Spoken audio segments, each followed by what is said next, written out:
Aubrey Callahan thought she had found the love of her life when she left her quiet Canadian hometown to marry Adam Westmore in the U.S. But just 74 days after saying, "I do," she vanished without a trace, and the man she trusted most became the center of a chilling murder investigation that would uncover a hidden past darker than anyone could have imagined. Aubrey Leclerc had always lived a quiet life in the French-speaking town of Sherbrooke, Quebec. She worked as a librarian in a small community center, spent her weekends tending to houseplants, and often shared poetry on her modest blog. Her world was serene, perhaps too still for someone with such a quietly romantic heart. At 29, she had never left Canada, never been in a serious relationship, and rarely took risks. But her online world was larger, more colorful. She spent her evenings in digital book clubs, chatting with strangers across the globe about fiction, love, and longing. It was through one of these forums that she first met Adam Westmore. Adam was a 38-year-old man living in a rural town in North Carolina. His profile described him as a businessman who owned a chain of auto repair shops. He had a deep love for Southern literature and classic cinema, and from the beginning his messages to Aubrey stood out. He wasn't flashy, didn't use emojis or slang, just full sentences that made her feel seen. They began exchanging private messages, which soon turned into daily emails, then long video calls. He would send her books in the mail, highlighted with his favorite passages. He said she had a rare soul, that she reminded him of a character in a novel he'd never quite finished reading. And Aubrey, who had spent most of her adult life on the sidelines of her own desires, began to fall. Their relationship progressed quickly. Adam flew to Montreal 2 months after their first call. Aubrey met him at the airport wearing her favorite blue coat, and by all accounts, their weekend together was warm, filled with long walks, bookstore visits, and quiet dinners. He was taller than she expected, quieter too, but attentive. He said he didn't believe in dragging things out. Love was either real or it wasn't. Before flying back to the U.S., he told her that she had changed his life. She believed him. He proposed just a few weeks later on a surprise return trip. Aubrey's friends were shocked. Her family was cautious. But she had always been careful, reserved, hesitant. And now, for the first time, she was saying yes. Saying yes to love, to risk, to a life outside the borders of everything she had known. In late August, Aubrey packed up her apartment. She sold her car, left her job at the library, and said goodbye to a city she'd never expected to leave. The move was bittersweet. Her mother cried at the airport. Aubrey, although visibly nervous, insisted that this was what she wanted. "It's time," she whispered before boarding. She landed in Charlotte, North Carolina, where Adam was waiting with a bouquet of wildflowers and a quiet smile. The wedding happened just 2 weeks after her arrival. It was held on a secluded beach in South Carolina, with only a few of Adam's friends in attendance. Aubrey wore a simple ivory dress and held daisies. Photos from that day show a soft-looking ceremony, her feet in the sand, her hand in his. On her Instagram, she wrote captions like, "My beginning," and "Love was always worth waiting for." To outsiders, it looked like a romantic fairy tale, an old-fashioned love story of two people from different worlds choosing each other. But if someone looked closely, there were clues. Aubrey stopped posting pictures of herself after the wedding. Her once frequent poetry snippets turned sparse. When friends messaged her, replies became brief and delayed. One commented that she no longer sounded like herself. When asked how married life was going, she would answer with vague phrases like, "It's a big adjustment," or "just finding our rhythm." What none of them knew was that within the walls of the house she now lived in, Aubrey had started to feel like a guest in her own life. The home was beautiful, but cold. There were rooms she wasn't allowed to enter, rules that weren't there before the wedding, and a growing sense that she had left more than just a country behind. She had left her freedom. And just 74 days after stepping off the plane into her new life, she would disappear completely. It was just past 7 a.m. on a crisp November morning when Adam Westmore called 911 to report his wife missing. His voice was calm, almost detached, as he explained that Aubrey had left during the night following an argument. He claimed he'd gone to bed early, and when he woke up, she was gone. He said the front door had been left slightly ajar. No signs of a struggle, no noise during the night, just silence, and then absence. When officers arrived at their rural home outside Asheville, North Carolina, they immediately noticed several things that didn't sit right. Aubrey's passport was still in a drawer, untouched. Her phone was plugged in beside the bed. Her wallet was sitting on the kitchen counter with all her identification, bank cards, and cash inside. Her winter coat was still hanging on the hook by the front door. It had dropped to near freezing overnight. If she had left the house, she hadn't taken anything to protect herself. Not even shoes, as it turned out. All of hers were still lined neatly by the door. Adam repeated his story, telling officers that Aubrey had grown distant and irritable in recent weeks. He said she missed Canada, struggled to adjust to life in the U.S., and often spoke of going back. He insisted that she had probably just walked away in frustration, maybe gone to stay with someone, though he admitted she had no friends in the area and hadn't left the house alone in weeks. The case was treated as a missing persons investigation, but officers quickly escalated it to suspicious circumstances. They canvassed the neighborhood, hoping someone might have seen or heard something. But their street was quiet and sparsely populated. Most homes were spaced far apart, surrounded by woods and long gravel driveways. Only one security camera captured anything during the night, an animal rustling in the bushes. No sight of Aubrey. No car, no figure walking away, nothing. Detectives dug into her phone records and social media. Her last online activity had been around 11:17 p.m. A Google search for "emergency shelters near me," followed by a visit to a web page titled "Signs You're in a Controlling Relationship." That was the final trace of her digital footprint. Her family in Quebec was alerted the same day, and their reactions told investigators something they hadn't yet been able to prove. Aubrey would never vanish willingly. She was meticulous and thoughtful. She never missed a birthday, never stayed silent for more than a day without checking in. She had been calling her mother every other day since moving to the U.S. Now there was only silence. The more the detectives pressed Adam, the more inconsistencies emerged. In the initial report, he claimed they had argued about money. Later, he said it was about her wanting a job and how he preferred she stayed home. Then the story shifted again. He said she had been depressed and unpredictable, and that perhaps she had run off or harmed herself. But no mental health issues had ever been documented. No suicide notes were found. No medication in the home. No signs of planning a disappearance. Police searched the house top to bottom. There were no signs of forced entry, no fingerprints out of place. But something felt off. In Aubrey's closet, her luggage remained untouched. A suitcase she had brought from Canada still had the airline tag on it. Her clothes were still on hangers, her books still stacked neatly by the bed. It looked less like someone had run away and more like someone had vanished without warning. Search parties were launched, local volunteers combed nearby forests, rivers, and old logging roads. Helicopters flew over the woods, drones scanned open fields. Dive teams searched ponds and small lakes in the area. But day after day, there was no sign of Aubrey. As pressure mounted, the case began to draw local media attention.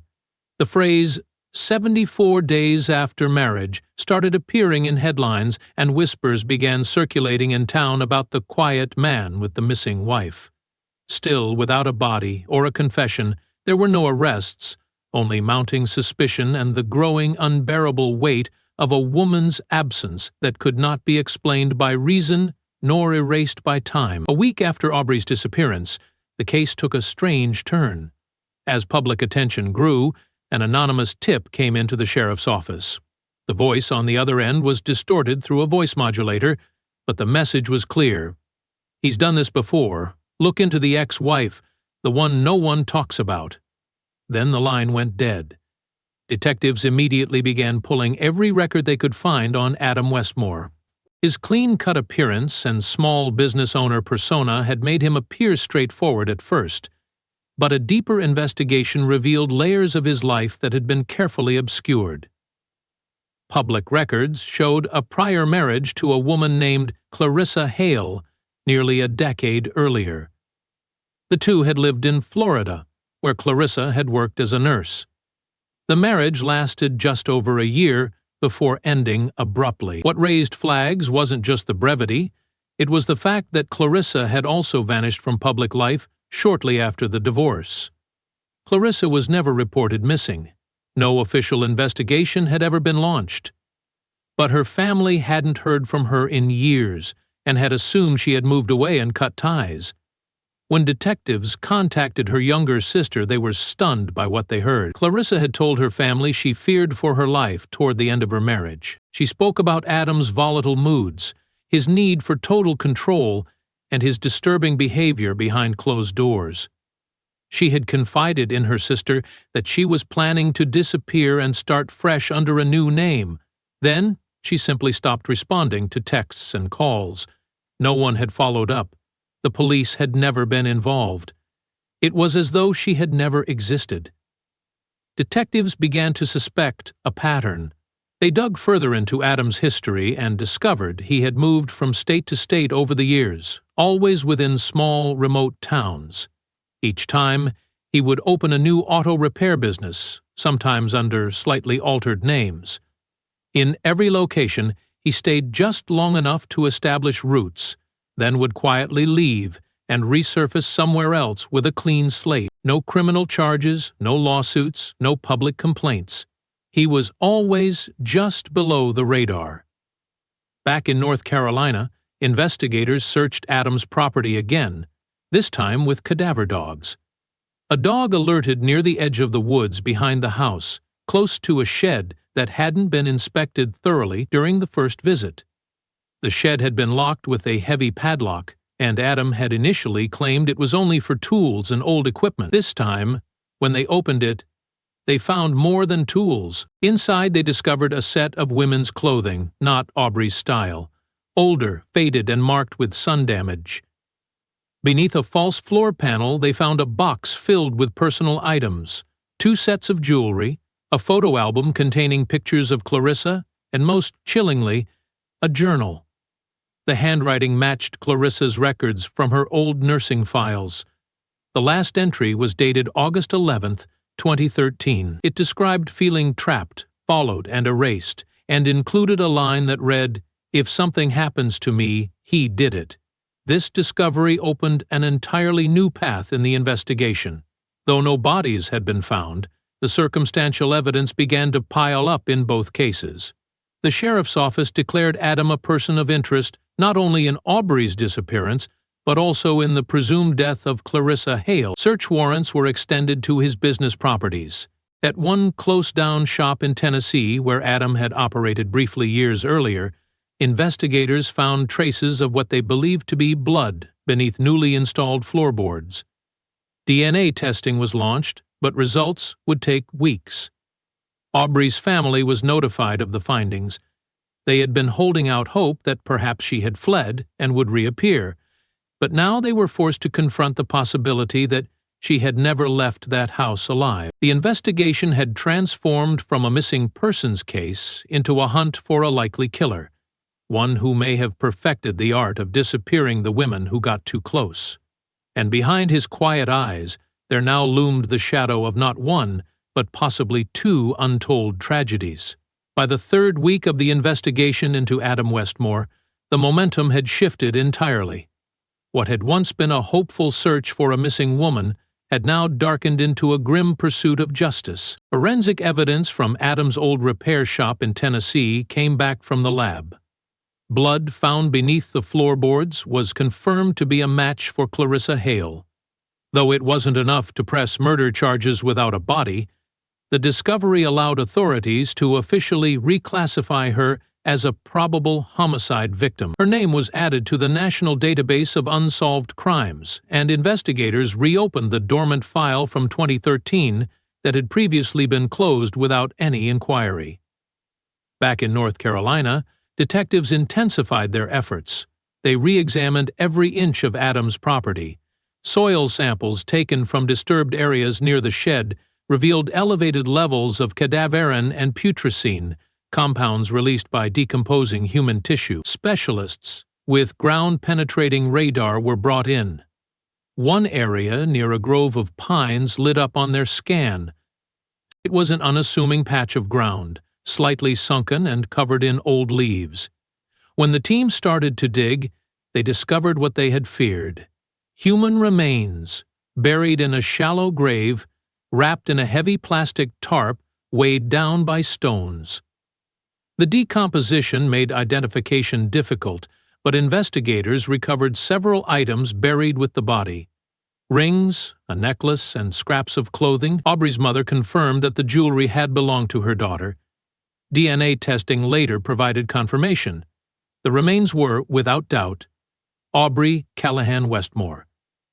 News of the discovery spread quickly. Media outlets picked up the story nationwide, framing it as the horrifying case of a Canadian woman who had moved to the U.S. for love, only to be murdered by the man she had trusted most. In small towns across the country, Adam Westmore's face became synonymous with betrayal and darkness hidden beneath charm. The idea that he had possibly murdered not one but two wives, years apart, sent shockwaves across social media.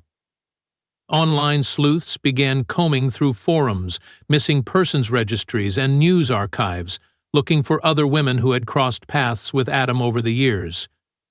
Meanwhile, the prosecution built its case methodically. Though Adam refused to speak further and had hired an attorney, circumstantial and forensic evidence against him had grown undeniable. Surveillance footage from a local hardware store showed him purchasing heavy-duty plastic sheeting, duct tape, gloves, and a shovel just 5 days before Aubrey was last seen. His internet history revealed searches like "How to decompose a body faster" and "How long before bones show after burial." He had even looked up weather forecasts for the week after her disappearance, suggesting he may have been planning the burial around rain-softened ground. Despite overwhelming evidence, Adam continued to deny any involvement. During his first court appearance, he sat expressionless as prosecutors laid out the early details of the case. The judge denied him bail, citing the disturbing nature of the evidence and the likelihood of flight risk. As the town tried to process the horror, questions lingered. Why had no one seen the warning signs earlier? Why hadn't Clarissa's disappearance triggered more alarm? How many lives could have been saved if someone had looked deeper into Adam's past years ago? Aubrey's family flew in from Canada to attend a memorial held in a local park. It was a cold December afternoon, and dozens of strangers who had followed the story online came to pay their respect. Her mother, standing in front of the small crowd, held a framed photo of Aubrey smiling under a maple tree, taken the day before she left Canada. There were no speeches, just tears, silence, and the quiet ache of a life stolen too soon. In the background of the tragedy, authorities in Florida reopened missing persons files from the counties where Adam had lived a decade ago. A woman named Gina Morales had been reported missing in 2009. She had briefly dated a man named A. West, who had vanished shortly after she disappeared. The pattern, chillingly, seemed far from over. What began as the mysterious disappearance of a newlywed had unraveled into a multi-state investigation with the potential to expose a serial predator. And as the case widened, one thing became disturbingly clear. Adam Westmore may have never truly been looking for love. He had been looking for control, and when it slipped from his hands, he made sure no one ever got away. The trial of Adam Westmore began 8 months after Aubrey's body was discovered. The courtroom was packed each day with reporters, true crime podcasters, and local residents who had been following every twist of the case. Outside, protesters held signs demanding justice for Aubrey and Clarissa. The atmosphere was heavy with grief, anticipation, and anger. For Aubrey's family, it wasn't just about convicting Adam. It was about finally uncovering the full truth of what happened during those harrowing 74 days between her arrival in the U.S. and her tragic end. Prosecutors presented a detailed timeline, starting from the day Aubrey crossed the border into North Carolina. They described how Adam had isolated her from friends and family, subtly at first, then more aggressively. He controlled her phone usage, limited her access to transportation, and monitored her online activity. Testimony from neighbors supported this. One woman described how Aubrey had once shown up at her door asking to borrow a phone because Adam had taken hers for repairs but never returned it. Another recalled hearing yelling and glass breaking late at night, just weeks before she vanished. The forensic evidence was damning. DNA from both Aubrey and Clarissa was found on items hidden in the shed. The blood found in Tennessee tied Adam to Clarissa's disappearance, while the shallow grave in North Carolina, wrapped in tarp and buried with jewelry and personal items, tied him definitively to Aubrey's murder. A forensic pathologist testified that the condition of Aubrey's remains suggested blunt force trauma to the skull, followed by an attempt to hastily bury her. Soil analysis and insect activity confirmed she had been buried within 48 hours of her last sighting. But it was the journal entries from Clarissa Hale that made the courtroom go silent. The prosecution read aloud her last few entries, including the chilling sentence, "If something happens to me, he did it." The courtroom froze. Some jurors openly wept. Though her body had not been found, the prosecution argued that Clarissa's fate was eerily similar to Aubrey's and followed the same behavioral pattern: love, isolation, control, and disappearance. Adam's defense team tried to argue that there was no direct evidence placing him at the scene of Aubrey's death. They claimed she had run away after a marital dispute and that someone else could have harmed her after she left, but the evidence undermined every part of that story. Surveillance footage, search history, purchase records, witness testimonies, and the sheer implausibility of two women in his life vanishing under the same circumstances left little room for doubt. When it was finally time for the verdict, the courtroom stood in tense silence. The jury deliberated for only 6 hours before returning with a unanimous verdict: guilty on all charges, including first-degree murder, unlawful disposal of human remains, and obstruction of justice. Adam Westmore was sentenced to life in prison, without the possibility of parole. Though no charges were filed for Clarissa's presumed death due to the absence of a body, the judge made a point of acknowledging her in the courtroom, stating that justice for her had finally begun, even if late. Aubrey's family returned to Canada with ashes from a portion of her remains, which had been cremated after forensic examinations. They held a private service in her hometown, where her story was now known by nearly everyone. Wools invited her mother to speak about relationship red flags and emotional abuse. Her father started a foundation in her name to help women escape controlling and dangerous relationships before it was too late. Her name became a symbol of resilience, heartbreak, and hard lessons learned too late. In the months that followed, investigators continued looking into Adam's past, revisiting missing persons cases across states he had lived in. New leads emerged. A woman who had worked briefly for Adam at one of his former repair shops came forward to say she had been harassed by him before quitting. Another said she suspected he had followed her home on multiple occasions. The tragedy of Aubrey Callahan was not just the story of a woman who trusted the wrong man. It was a deeper warning about how easily someone with a dark past can hide in plain sight, about the cracks in systems that fail to connect patterns across state lines, and about the silent dangers that often begin behind closed doors. Her story, while heartbreaking, ignited a broader conversation and brought attention to the hidden violence that still claims far too many lives. And though she was gone, Aubrey's legacy endured. Through awareness, action, and the relentless pursuit of justice for every woman whose voice had been silenced.